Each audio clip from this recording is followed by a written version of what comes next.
Bonsoir chers étudiants et chères étudiantes. Dans une précédente vidéo, nous avons créé son contenu le site officiel de Campus Visa qui est le www.campusvisa.org.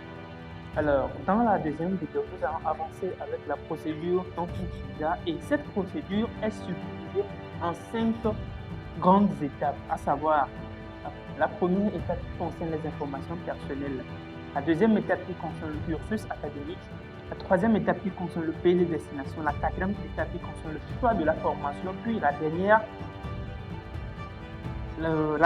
section qui concerne la soumission de votre candidature, dans laquelle nous allons aborder dans la troisième vidéo. Alors, sans plus tarder, nous allons avancer avec la procédure. Donc, en bas, nous allons scroller jusqu'en bas, cliquer pour commencer notre procédure. Alors, au niveau de la première étape, il nous demande d'ajouter notre photo, d'ajouter une photo d'identité, qui est très important. Donc, nous allons ajouter une photo d'identité.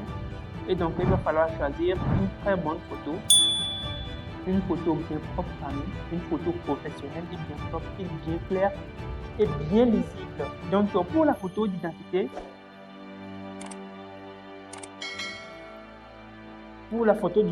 alors, il va falloir choisir une très bonne photo, une photo bien claire et bien lisible.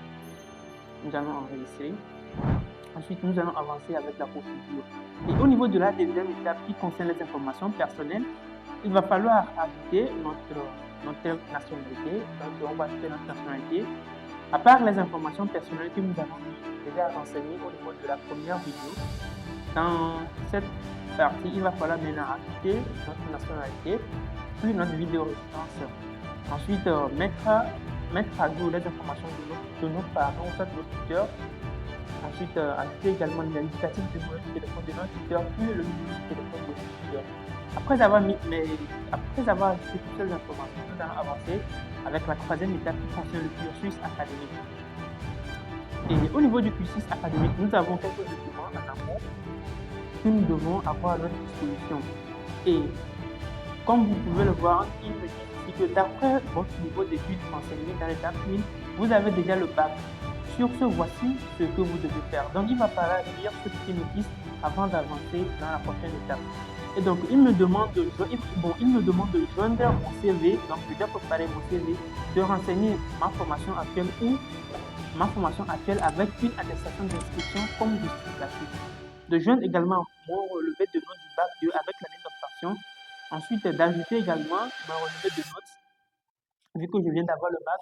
Également, de joindre mes expériences professionnelles si j'en ai. Donc, en termes d'expérience, nous avons les attestations de travail, les attestations de stage, les attestations de bénévolat, etc. Donc, il va falloir scanner ce document et enregistrer, avoir à ma disposition. Et donc, après avoir ajouté toutes ces informations et tous ces documents requis, nous allons avancer dans la procédure avec la troisième étape qui concerne maintenant le pays de destination. Et au niveau du pays de destination, nous avons la possibilité de choisir jusqu'à 3 pays de destination. Et donc, moi, je vais choisir comme premier pays la France, et comme ville, comme la ville de Paris, que je vais enregistrer. Ensuite, comme deuxième pays, je vais ajouter le Maroc.